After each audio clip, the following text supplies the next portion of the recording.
एक राजा की 7 बेटियां थीं। एक दिन राजा ने अपनी बड़ी बेटी से कहा, बताओ बेटा तुम किसका खाती हो? तो बेटी ने कहा, पिताजी हम आपका दिया खाती हैं। दूसरी बेटी से कहा, तुम किसका खाती हो? पिताजी आपका दिया खाती हैं। प्रजा से पूछा, तुम किसका खाती हो? बोले आपका दिया खाते हैं। सारे सबसे पूछा, तुम किसका दिया खाते हो? बोले आपका दिया। राजा आप ही हमारे पालनहार हो, आपका दिया हम सब खाते हैं। सबसे छोटी बेटी से कहा, बेटी तुम बताओ तुम किसका खाती हो? तब उस बेटी ने कह दिया, पिताजी हम भगवान का दिया खाते हैं, हम आपका दिया नहीं खाते।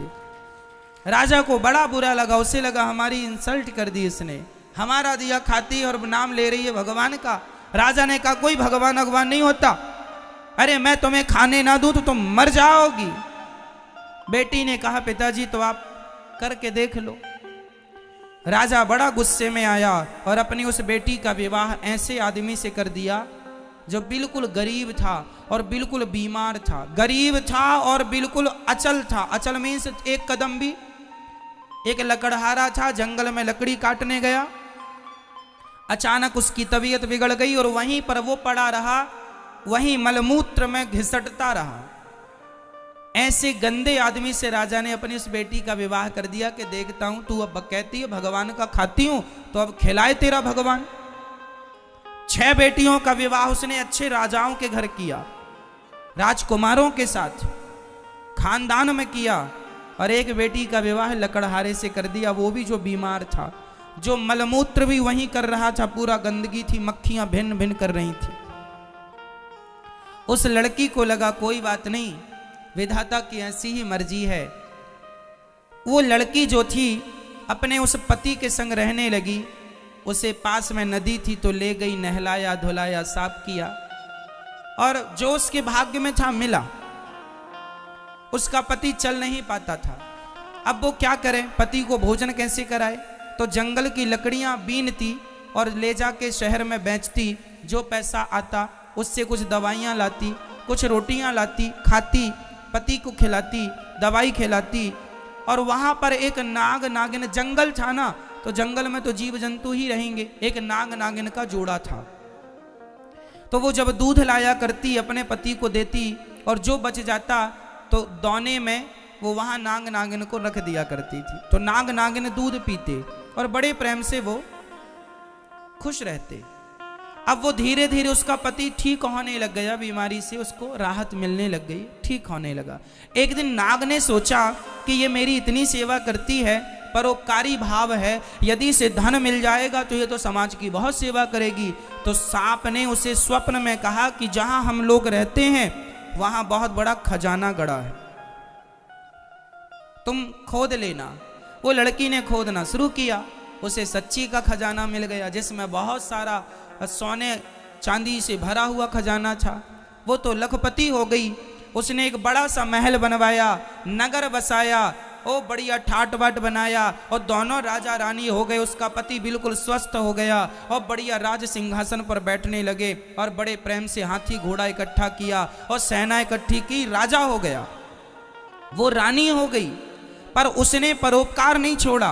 रोज अन्न क्षेत्र चलाती, जो आए सबको भरपेट भोजन मिलेगा, उसके पास जरूरत से ज्यादा धन हो गया।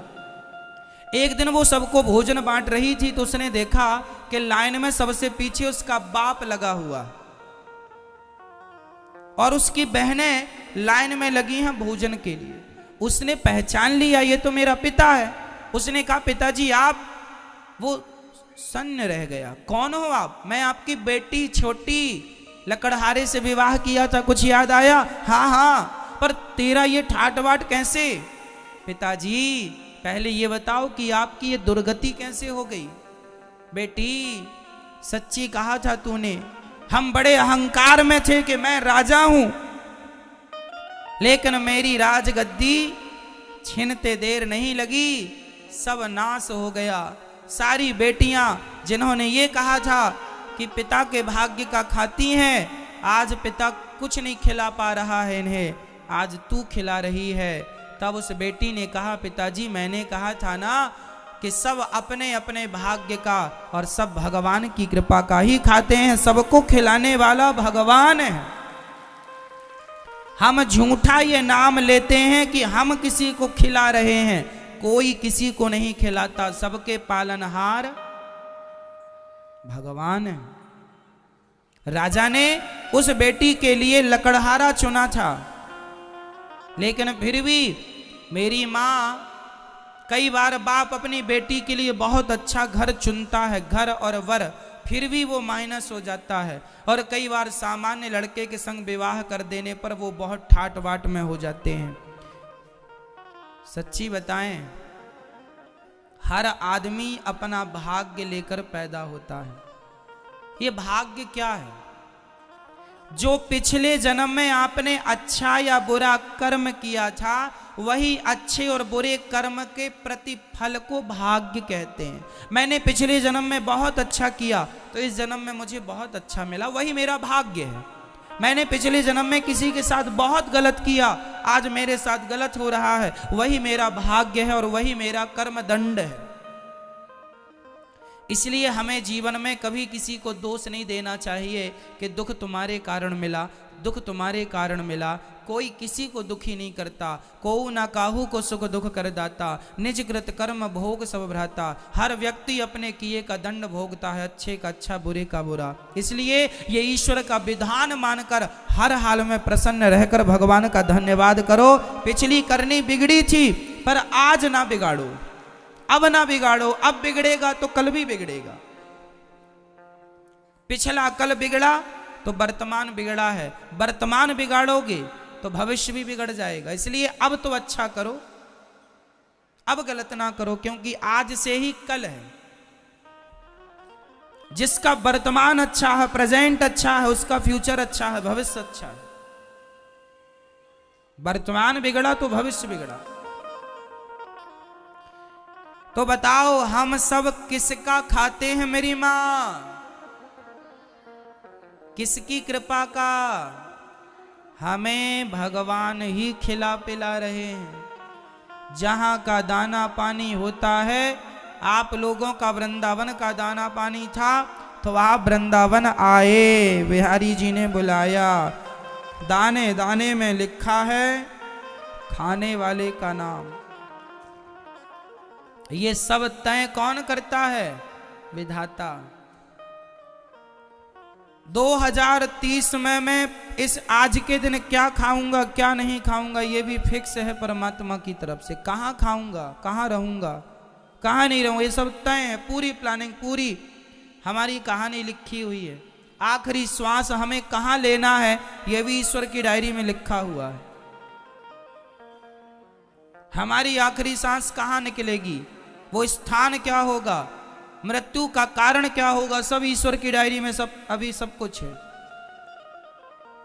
इसलिए हमारे पालनहार भगवान ही है। इसलिए संसार के किसी व्यक्ति पे भरोसा ना करके पूर्ण विश्वास केवल भगवान पर किया जाए। हे नाथ, आप ही हमारे रक्षक हैं, आप ही हमारे पालनहार हैं।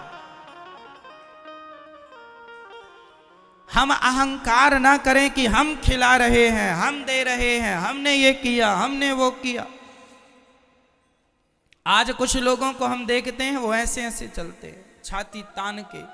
जरा सा धन मिल जाए, जरा सा वैभव मिल जाए, आदमी एटीट्यूड पाल लेता है। थोड़ा सा आप लोगों को अहंकार तो नहीं है किसी चीज का? अहंकारी आदमी ना ज्यादा किसी से बात नहीं करता, वो किसी की तरफ देखता नहीं, उससे लगता अरे ये तो मामूली लोग हैं, इसे क्या देखना।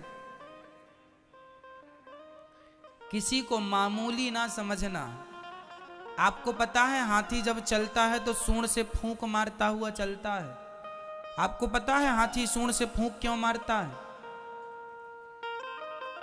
क्योंकि हाथी को चींटी से डर लगता है। हाथी किससे डरता है आपको पता है? मैया,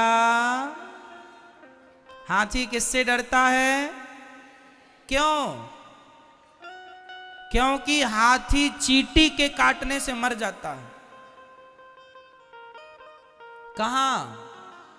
उसके सूंड से होती हुई चींटी यदि अंदर चली, सूंड उसकी होती है ना, यदि उसकी नाक से होती हुई चींटी अंदर उसके मस्तिष्क तक चली गई और उसके मस्तिष्क में चींटी ने काट दिया तो हाथी मर जाता है।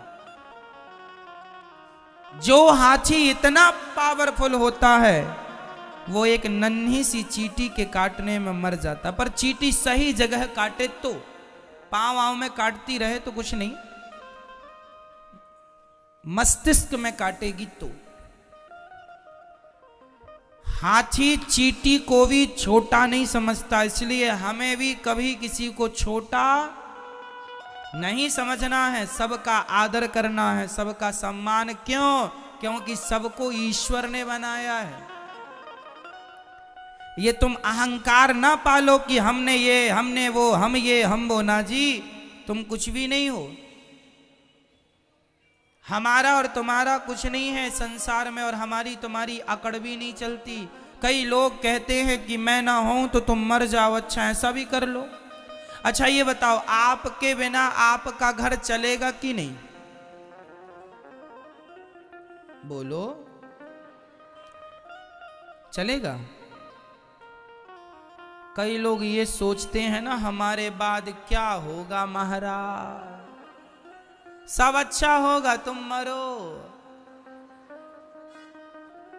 तुम्हारे बाप दादे भी ऐसे ही सोचते थे, हमारे बाद क्या होगा, सब अच्छा हो रहा, बुलाओ जरा उनको, आओ बुढ़ऊ देख लो, कोई काम रुका है?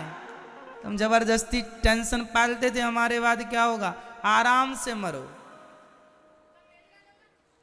किसी के बिना किसी का कोई काम नहीं रुकता। हम जबरदस्ती झूठा अहंकार पाले बैठे। हमारा क्या होगा, सब बढ़िया होगा। आपके जाने के बाद आपके घर में दीपावली भी मनाई जाएगी, हाँ या ना? होली भी मनाई जाएगी, हाँ या ना?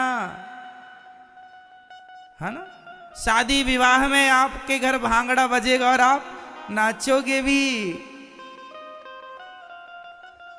और जो लोग थे ना बूढ़े, वो सोच रहे थे हमारे बाद क्या होगा, अच्छा होगा, तुम जाओ खाली करो जगह।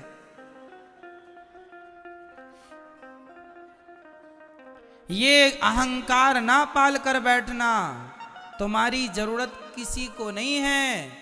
तुम अपना कल्याण कर लो तो समझदार हो, और ये झूठे अहंकार पाल के बैठे रहोगे तो बेवकूफी है। ये मेरी जरूरत किसी को नहीं है। मैं जबरदस्ती ये कह रहा हूं मेरे द्वारा ये काम हो रहा, मेरे द्वारा ये हो रहा, ना जी, हमारी जरूरत किसी को नहीं। बताओ किसकी किसे जरूरत है? पुरुष कहता है पत्नी की जरूरत है, अरे एक मर जाए तो दूसरी ले आता है, हाँ या ना? बोलो हाँ या ना? और पत्नी कहती है पति मेरी जरूरत है, पति चला जाए तो दूसरा ले आती है। सारी नहीं पर बहुत सारा ऐसा भी है। कुल मिलाकर किसी को किसी की जरूरत नहीं है। हर आदमी किसी न किसी स्वार्थ से आपसे जुड़ा होता है। जब तक उसका स्वार्थ है आपसे जुड़ा है, और आप इसी बात को समझते नहीं हैं और पूरे इन्वॉल्व हो जाते हैं। ये मेरा घर, ये मेरा घर, ये मेरे बच्चे, ये मेरा पति, ये मेरा पत्नी, उसी गंदगी में मर जाते हैं। आपका मन वहां से हटते ही नहीं कि भगवान में भी मन लगाएं। अरे पत्नी पति, बेटा बेटी, घर से भी कुछ आगे है, वहां ध्यान लगाओ। गई बहुत थोड़ी रही, नारायण अवचेत, काल चिरैया चुग रही, निस दिन आयु खेत। बहुत चली गई, जरा सी बची है, अब भी संभल जाओ, अब भी मन भगवान में लगा लो तो गति हो जाएगी, नहीं तो कुछ नहीं मिलना, सीधा नरक की टिकट बुक हो जाएगी।